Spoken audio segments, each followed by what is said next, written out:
bunch of stuff that would make it sound like I really knew all the answers. But I've seen other kids do that too. And they don't do it now.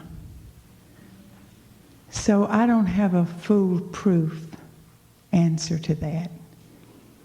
And unless my children had already been raptured or were in the grave, and I really felt sure that they had made it, then I think maybe I would be more qualified to say, do this or the other. I don't know yet whether what I've done has worked, because they've only made it this far. They haven't made it all the way to the end.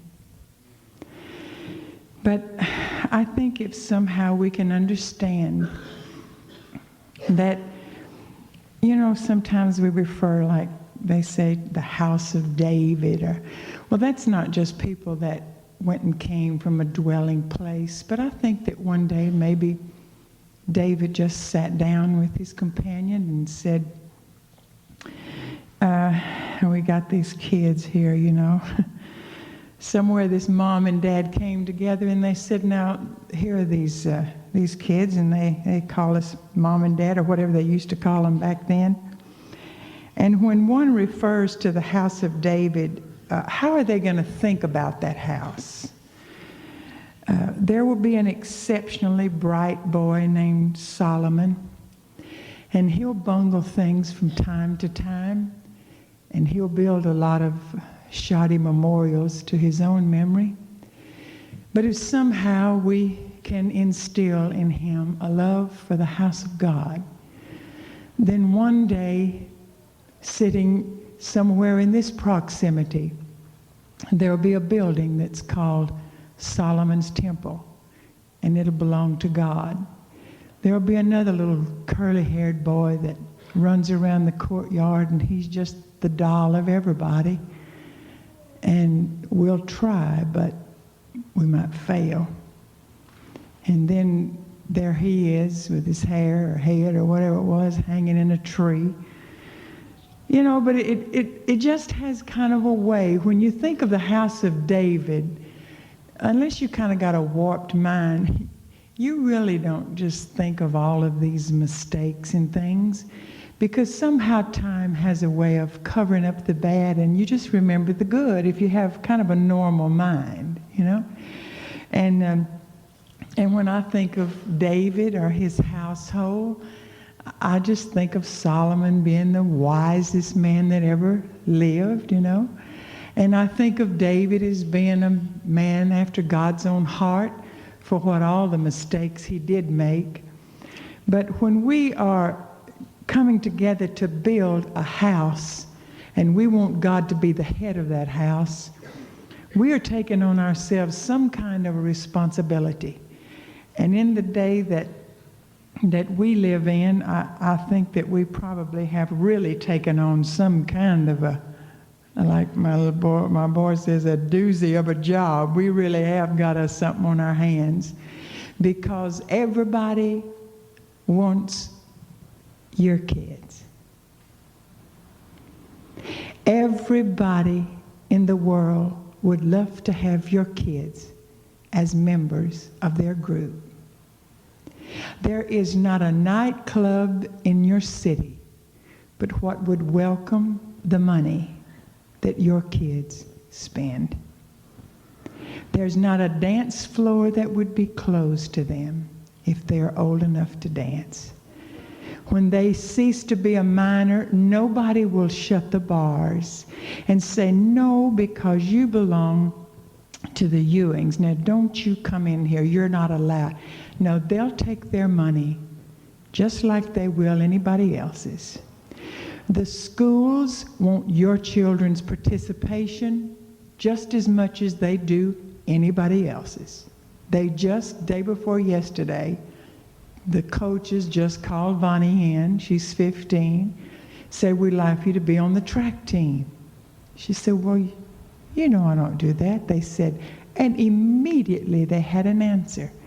They said, but Vonnie, we'll let you wear a skirt. See, they thought that was the only thing. They tried to get Landy to play basketball. I said, we'll let you wear blue jeans to the game. Everybody wants your kids.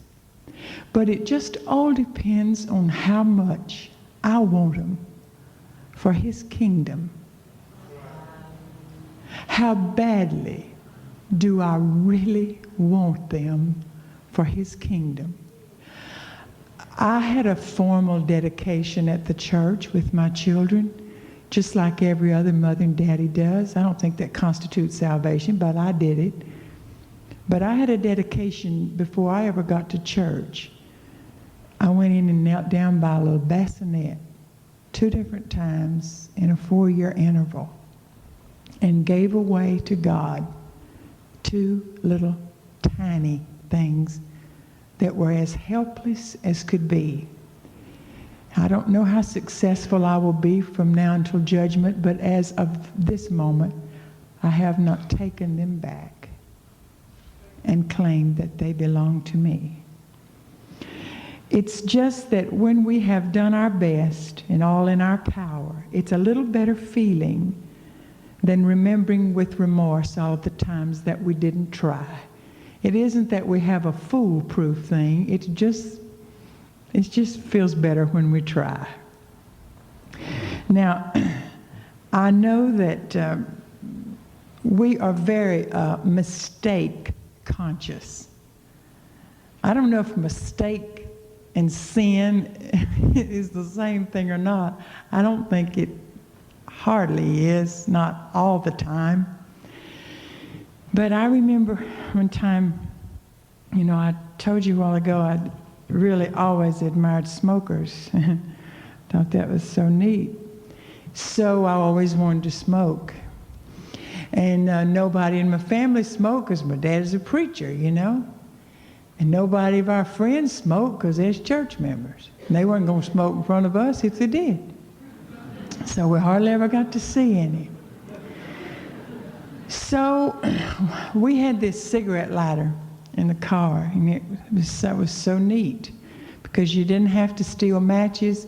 It was just a built-in device there. You just had it, So I didn't buy cigarettes. I had a factory. I made my own. And they were fat. They looked like cigars, but I made them. So I was sitting in the Ford one day, and I was sitting up there driving, and I had my doll sitting over here, and I was beating on her because I thought that was so cute, people whopping on their kids. I was just spanking her and telling, just to talking. There wasn't a soul in there but me and her. She is deaf. And I was just talking away, and I had me one of my little cigarettes in my mama's purse that she gave me to play with. If she'd have known it was going to be a cigarette pouch, she wouldn't have given it to me. But I had it. So I punched in the little cigarette lighter that was so cool. And it got red, and I lit it in this car now with all the windows rolled up. And here I am. I'm such a good driver, such a good mother. I'm beating my kid with one hand, driving with the other, and smoking with the third one, I guess. And I was sitting up there just puffing away, and a lot of you know Sister O'Brien. That's my mother's sister. She saw me. And so she came out to the car, and man, I panicked. I just stuffed my cigar up under the seat. I didn't know anything else to do with it. And I didn't put the fire out. I just put it under the seat. So she came out there, and I was real cool, so I rolled the window down. I said, hi. And the smoke's curling out from under the seat all this time. She said, what you doing, baby? I said, oh, I'm just driving, just playing ladies, me and my baby. And she said, what else you doing? I said, nothing. I was also gifted in lying. And she said, what's that smoke coming out from the seat? I said, oh, my Lord, Daddy's car's going to burn up. What's wrong? And faking, like I didn't even know. And so I said, what is that? I mean, you know, I was this intelligent. I knew you had to cover up when you sinned. I knew that. You're born with that instinct, you know.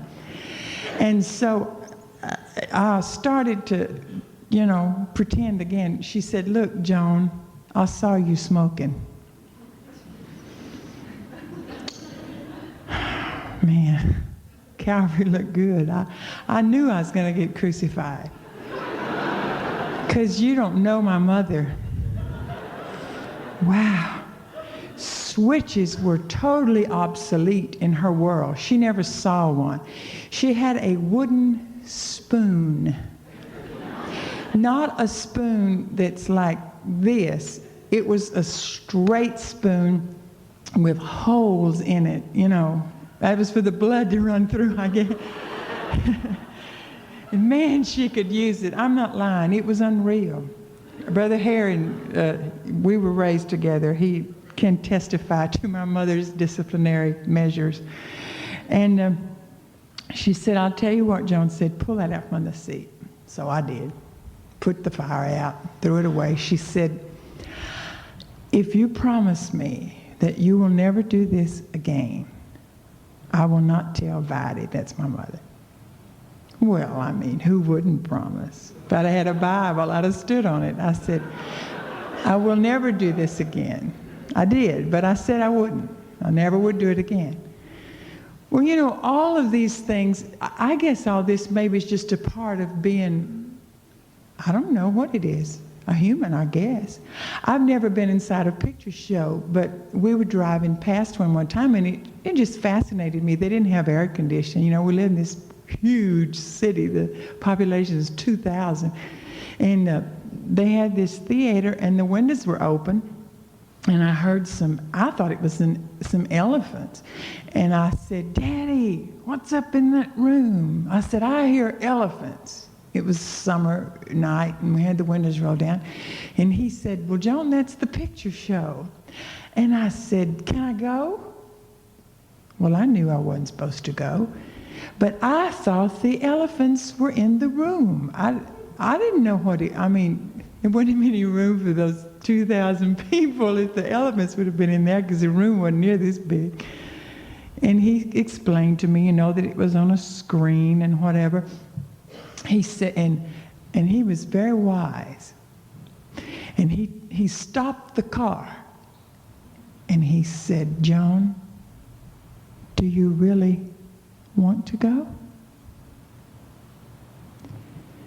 And in my little girl heart that had been beating for 5 years, I recognized hurt in my daddy's eyes. And I was sitting in the back seat. I'll never forget it. Mother was in the front with Daddy, and she never said a word.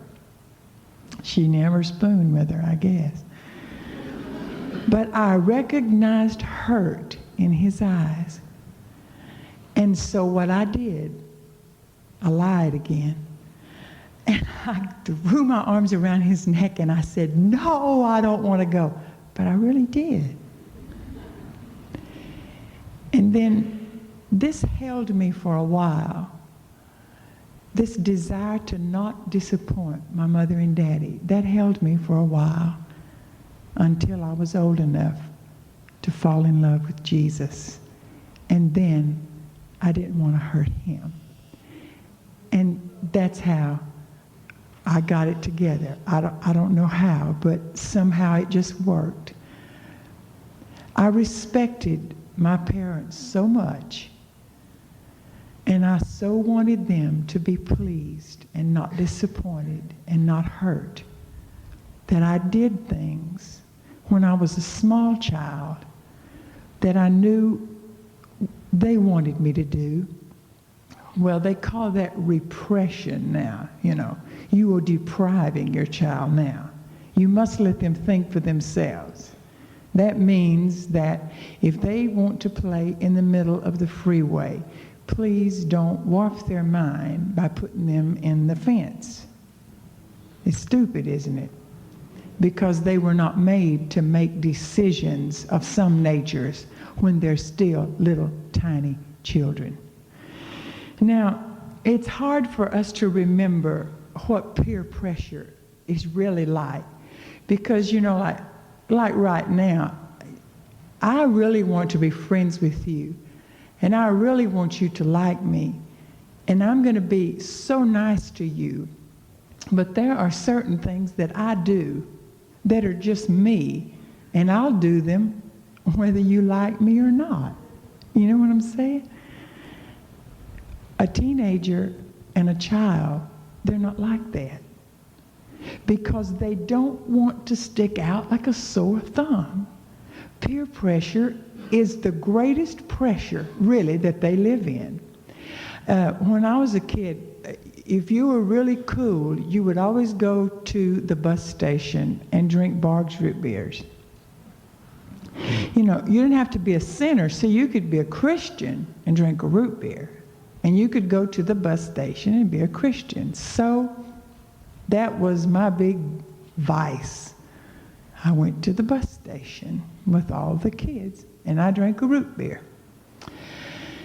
And my parents, they really were not aware of how important it was for people to go to the bus station, because they didn't see anything there that was very interesting.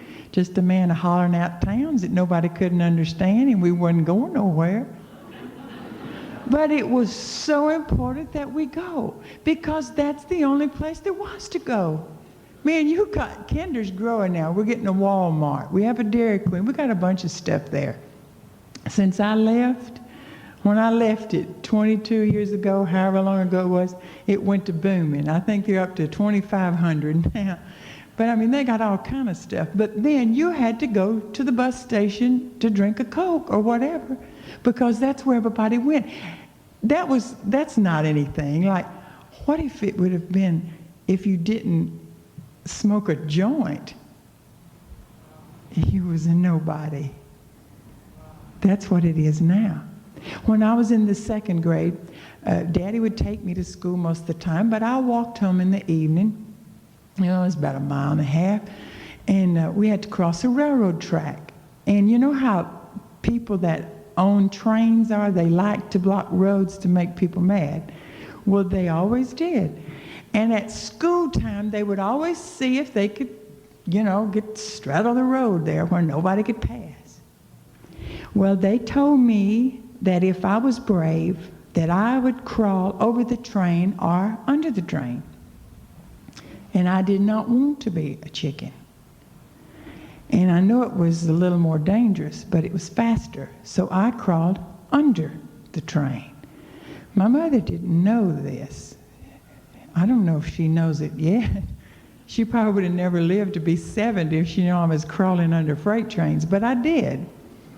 And somebody tattled on me, and the teacher put me on detention, and she said that I could not leave school until 4 o'clock in the afternoon. I guess that meant the track would be clear, and I could walk like a human. But sometimes you notice these kids, they wear blue jeans skirts and blue jeans, and in other words, it's really cool to look gumpy, And if you dress up, this means you are trying to impress people. And the end thing is, I don't care what you think. I don't care what nobody thinks, man, because I'm cool. Well, so they have to all wear this denim. You see, this is a status symbol. They have to be ugly. Because if you try to be pretty, you're smart aleck. See? And besides that, you're going to stick out. So it's so important to them that, don't ask me why they chose that. Why didn't they get something else? But it was just, I want to be real cool, so I'll wear blue jeans. I'll wear old faded skirts. It's just part of the peer pressure. But what they really are trying to prove is that they are tough. But they're not tough enough to disappoint each other. Now, the reason I said this is to say that they are going to be influenced by somebody. They don't walk alone. They'll be influenced by somebody. And if I can manage to stay important, to my kids. If my opinion somehow can be not so horribly outdated, and when I mean, I'm not talking about being in conflict with the Bible,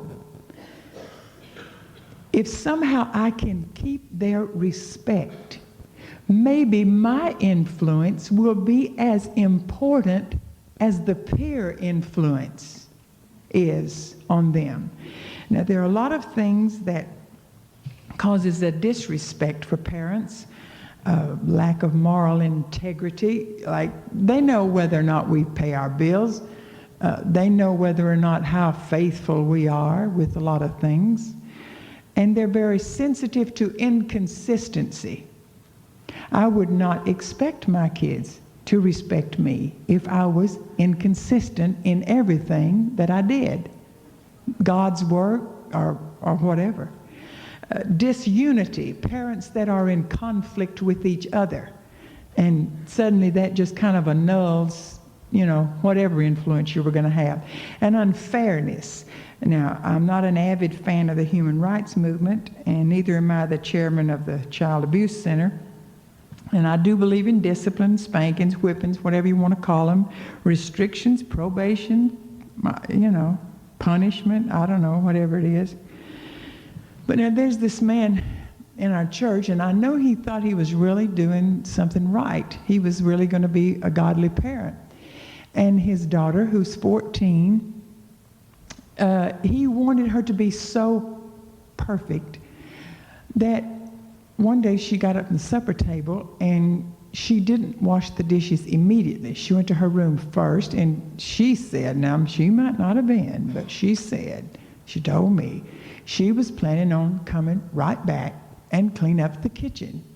Well, before she got back to clean up the kitchen, he had already whipped that belt off like a saber, and he had laid a big whipping on her and put her on a 3 months restriction that she could not be with any of the other kids except when they were sitting on the benches in church. But she couldn't go anywhere. She couldn't have anybody over, couldn't talk on the phone. And he says to her, I'll cure that rebellion in you. Well, what he did was not cure, but create. Now, they'll always try to make you think you're not fair. But in their heart, they know what's fair and what isn't fair. And I think that sometimes unfairness makes them lose a certain respect for us.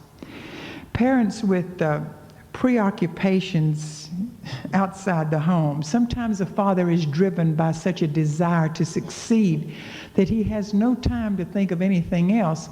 I don't know if it ever occurred to some dads that the boy might like to have a game of pitch and catch rather than a microwave oven. Sometimes they like that better.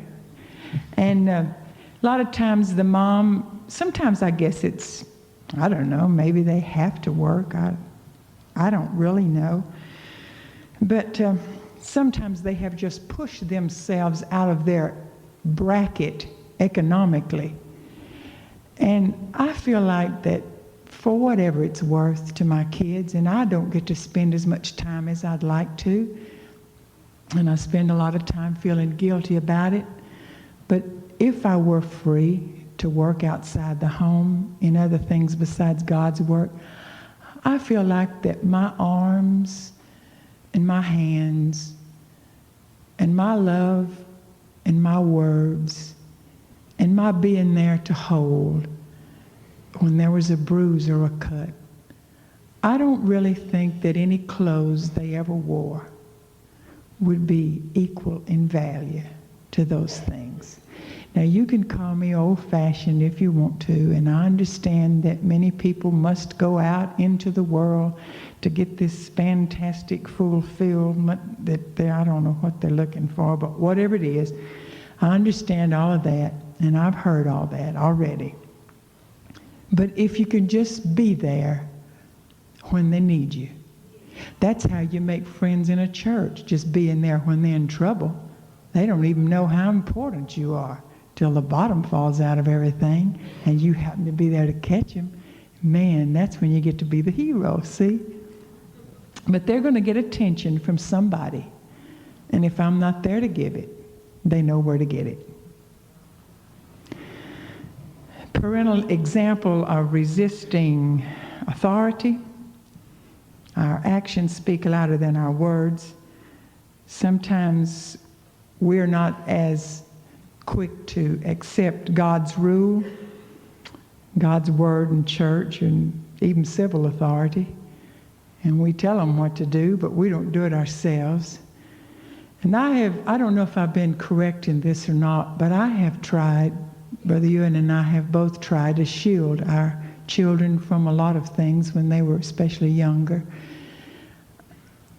I knew that we didn't have a whole herd of angels in the church, but if it was somebody that was influencing them for the good, I saw no point at all in sharing that person's faults with my kids. I had nothing in the world to gain, and I had everything to lose. I cannot rear children by myself. No, mom and dad, they don't. They are kidding themselves if they think I reared my children by myself. We are not. Because other influences, other ministers, we've had missionaries and preachers in our home, and that's made an indelible mark on our kids. They'll never forget that. In fact, one time I was having a conference with Landy's principal, and he said, Mrs. Ewing, you must lead a very interesting life. I said, well, I guess I do. I didn't know what he was talking about. I said, well, I guess I do. He said, well, Landy acts like that he just stops off here on the way back home to see what's going to happen there. That's so exciting, and he is totally bored with what we've got going on here. I said, well, so I explained to him a few little things that go on, that I guess they are kind of exciting. And but anyway, if you're not a preacher, and if you are a preacher, don't eat other preachers for breakfast, dinner, and supper when your kids are at the table. If you are a member of a church, someday you'll need that pastor, because you will have gone as far as you can go, and you will not have words left, and you'll wish to God for somebody that's higher than you are to step in with a word of authority and just speak the magic word. And if he's dead, he can't help. Be careful before you kill him. Conditional loving. If we only accept a child, like just when they're good, we wouldn't have them very much, would we? I looked at my, like sometime I was talking a while ago about we are striving for perfection, and we really are. But we have to try to remember that we're dealing with flesh and blood. I looked at my teenage son one day, and it was a moment of correction. And somehow I wanted to get across to him that the correction had not altered my mother's heart. And I said, Landy, I don't just love you when you're the star of a gathering. I don't love you when you play the bass or the drums, or when you sing, or when you're witty, or you look talented or clever. I said, you look at me, boy. And he did.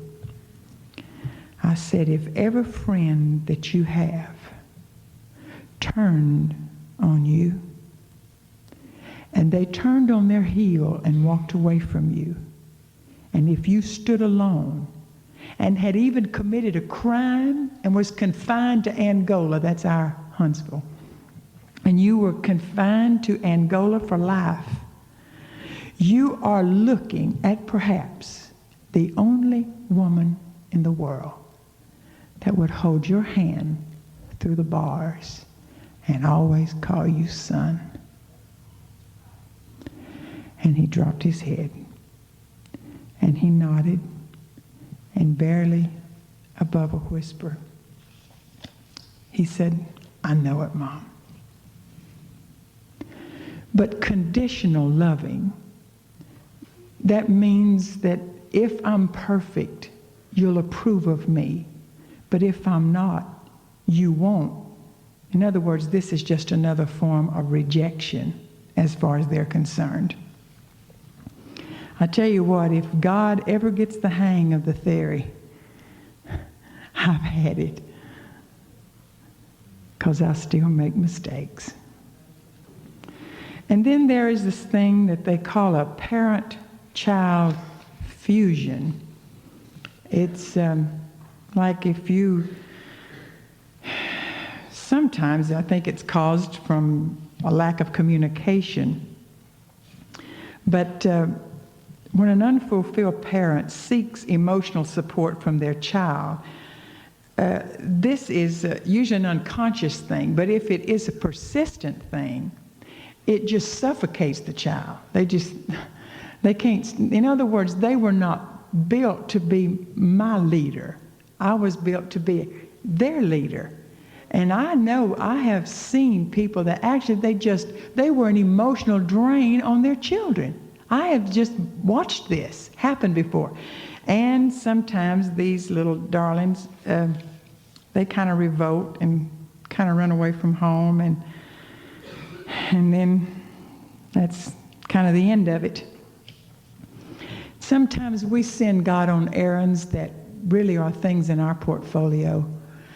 I know a lot of times I've prayed for God to do things, and really I guess I could have done them myself. I don't mean that they'd have been successful, but I could have tackled them. I just thought, well, he can do them better than I can, so I'll just sit over here and rock and turn it over to him. And I called it faith, but it really wasn't. I was lazy. I have these very intelligent children. And one night we were sitting in a watch night service, this thing you have on New Year's Eve, you know, where you take the sacrament, wash your feet and all that. You might not do that anymore, but we still do it. And so Vonnie was 3, Landy was 7, and Vonnie and I were sitting together on the front bench, and she poked on my arm till I was nuts. She said, I said, what? She said, when are they going to pass them out? I said, after a while. I'm just keeping on patting them hands. I don't even know what she's talking about. I just said after a while. It could have been an H-bomb, you know. I just said after a while. So we progressed a little bit the service, and she punched on me again. She said, when are they going to pass them out? I said, it won't be long now. And this went on for the duration of the service. And on the way home that night, she said, they never did. I said, what? She said, they never passed them out. I said, passed out what? She said, you said that they was going to pass out. And then she remembered I didn't say it. She said, I thought, well, Daddy said that we was having a watch night service, and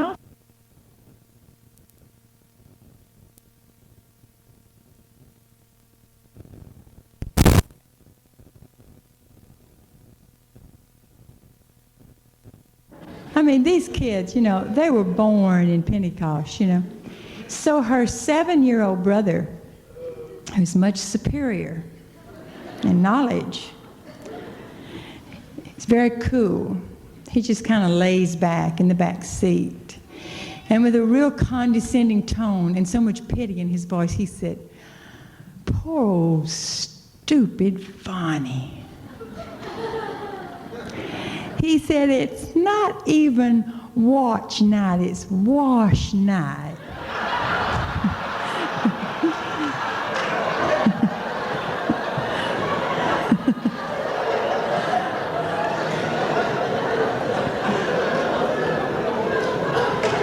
So I said, what happened to the center of interest teacher?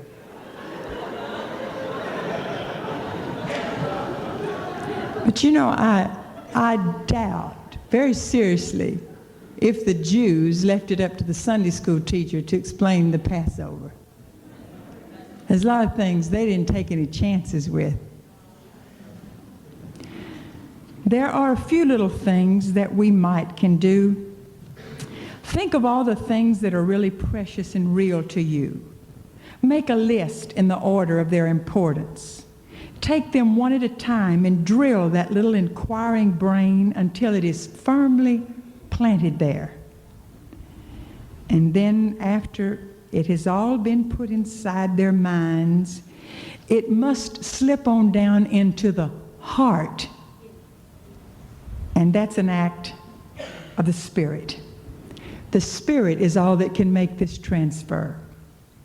And unless somehow this transfer to the heart is made, it will only be head knowledge.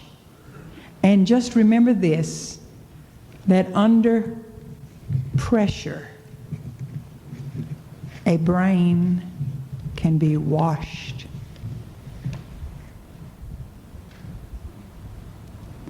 But if it ever gets down here, if it ever becomes a real part of them, and we try our very best to instill in our kids, if the things that we teach and the things that we believe, if you can only do those things in our presence, this is really not a part of your real set of convictions. But if you can ever come to love it for your own, and it can ever slip from the head to the heart and become a part of them, you stand a pretty good chance. You know, without a 2x4 or a hammer or a brick or a bucket of paint or whatever, we have been commissioned to build a house that will withstand the storms of fear and uncertainty and loneliness and hurt and misunderstanding, and a house that will be open enough to let any unwanted spirits out and let the occupants kind of go and come at will, but closed enough to keep out any unwanted spirits, and tight enough to let those who live there feel security when the winds of compromise blow. To me, this is of utmost importance. There are things that come up every once in a while that become a controversy. If my children, every time the wind of compromise blows, if they have to feel this shaking and rattling of the windows and this blowing in of the drafty air of compromise, and they're standing there with the storm outside wondering, I wonder where Mom and Dad stand on this issue. I wonder what we're going to do. What course are we going to take? Which way are we going? It's not something that you would want. But if somehow it has become a settled fact, oh, I don't even have to think about that. I know Mom and Dad will do this. And there is a way they can know you that well. Oh, no, that's it. I tell you what it does. It makes them feel safe and secure. There is a security in boundaries. You can't play games without them. So why try to live life without them? There are boundary lines, not only that tell me where to stay, but where not to be. And not that are just make me feel secure, but it tells the difference between me and who's on the other side of it. Let me keep that house so tight and so secure. I tell you what, you just let them worry about whatever they want to worry about. Whether it's going to be they're going to get a new car, or whether or not they're going to have to wear the same shoes the next school trip. It don't make no difference. That ain't going to hurt them. That don't kill nobody. But just don't let them worry and wonder about where you stand on things that really matter. There are a few things that you will not do if you're a good builder.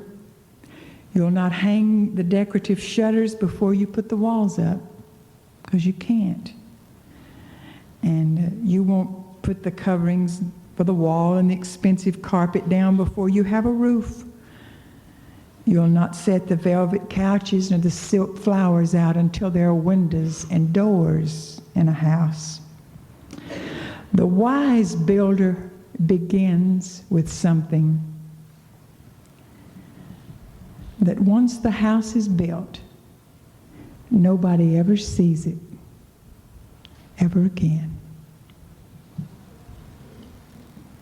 It's hidden away in darkness and obscurity forever. Once the house has been completed, it's not acclaimed by passerbys. They don't come by and brag on it. Nobody really cares too much about it. They're not really aware of it until one day the wind blows. And then that dull gray concrete that you call your foundation, that is buried in the ground, on that day is the only thing that really does matter. Nothing else is really important on that day. Not the couches, not the drapes, not anything else, but the foundation.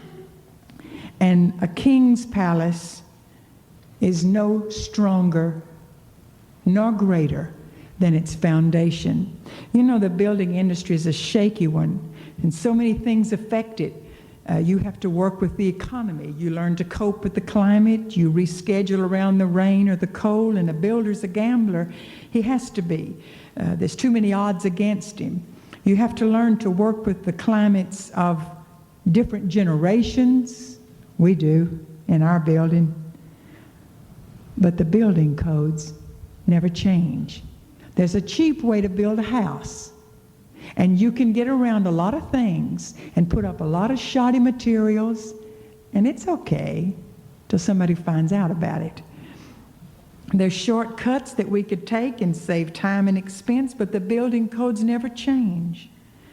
Somewhere in that drab block of gray cement, there's got to be ingredients that hold the whole thing together.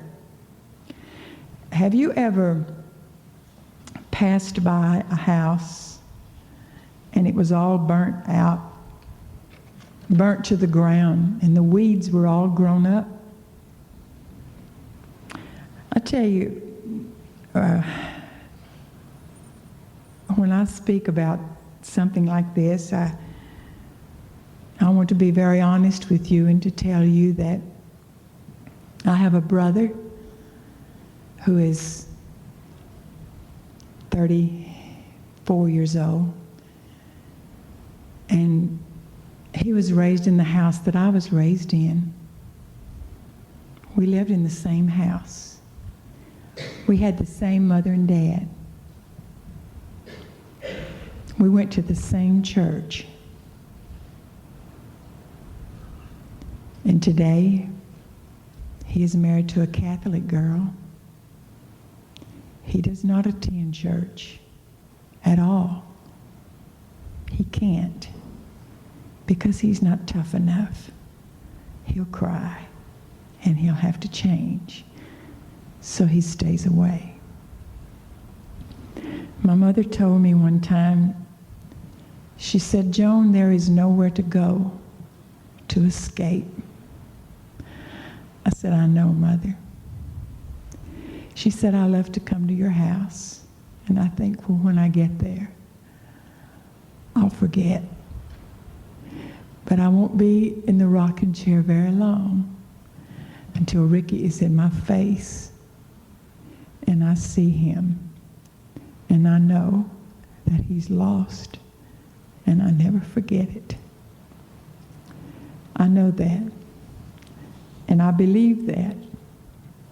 I believe that. I don't really think there is any way that you can forget.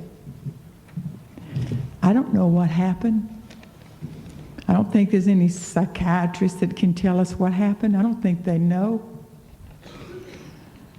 Same thing that took on me just didn't take on him. That's what I'm telling you. There's no foolproof way. But you know, I think of a little woman named Rizpah. It's really not the same thing, but I was just wondering, when do you give up? And I know that I'm talking to people today that you've either got a brother or a son or a daughter, and you just wish to God that you knew that right now they were somewhere praising God and that everything was all right and they were in His will. And I know you're out there. And I just wondered, when do you give up? And when do you quit trying? You see, Rizpah, they're dead. So why bother now? It's hopeless to bring dignity to their lives now. They're hanging. It's a public spectacle. See, everybody knows now. And they know that it's hopeless. Everybody knows that. The embarrassment's been made public. Why don't you go into seclusion now and just try to forget it? This is damaging to your health, Mother. You're weary. If they had not brought shame to you publicly, it might make some sense. It's dangerous. The buzzards are coming in the day. They know they're dead. Why don't you know they're dead? The lions are coming at night. It's dangerous out here. You can't fight City Hall, you know. The world's still after them. Why don't you give up? Why don't you stop? They're not going to stop. They're rotting now, Rizpah. It stinks. Everyone will understand. They'll know you tried. No one's going to blame you. All the dignity's gone now. They're just bones in a little rotten flesh. Why plead for dignity now? When are you going to give up? I don't know what she said, but I think she said, never until I am dead.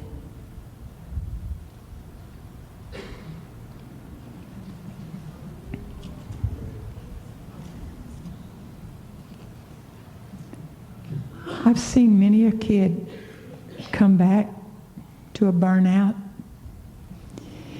and there were no flowers there, and there was no house standing, just a lot of weeds. Something in them made them want to go back to memories, and they walked back to the old home place, and everything was gone, all burned out. Everybody's moved away. But then when they got there, and they picked their way through all of the weeds and the briars, and there it was. There was one thing that the fire didn't get, and that was that big old block of drab gray concrete that had been buried in the ground. That foundation that somebody had so carefully and painstakingly laid, and it was still there. And who knows but what, it's happened many times, that on that very spot where all of this took place, that on that same slab of ground, that they would kneel and rebuild your dream house. I wish I knew of a way to say that it will never happen. I do not know of a way to say that it will never happen. I've just tried to share some things with you today that were just maybe things that we hadn't thought of yet that might just help correct a course if it had already turned in that direction. But but it's not foolproof. Landy and I were talking the other night on the way to church, and we were talking about a little problem, and I said, you know, son, there's not really too much that people can do about some things, is there? And he said, no, there really isn't, Mother. I said, well, I want to tell you something. I don't have all the answers. I don't think it hurts to be honest. I said, I don't have all the answers, and I really don't know everything. I appreciate your trust in me and your confidence, but I don't know everything. I said, but I want to tell you about somebody, and you know him already. He's got a pretty good record, because as long as I've been knowing him, he's never let me down. And when I take whatever I'm holding as far as a human hand can take it, I don't know of another thing to do but put it in one that's got scars and just ask him to take it the rest of the way. That's all I know to do. When I don't have the answers, I know one, and he does know. If I don't know how to answer the question, and if somehow my feeble efforts have not been successful, if I can just take a little young hand and lock it some way with that nail-scarred hand, I think I'll feel a lot safer. I'm glad I know him, because he makes all of our tasks an awful lot easier. You've been a beautiful audience. God bless you. Please like, comment, and subscribe.